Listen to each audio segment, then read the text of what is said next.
যারা যারা mobile use করে তারা তারা এই কথাটা বোধহয় অ্যাকসেপ্ট করবে, আমি জানি।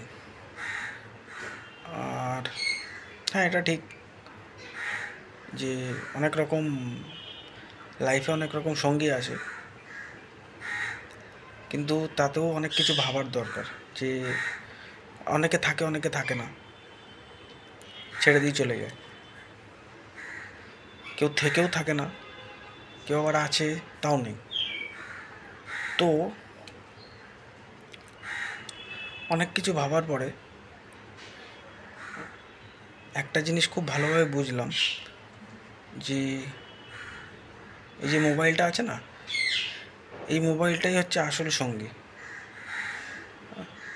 কিন্তু কারণ কোনো সময় বাস দেয় না।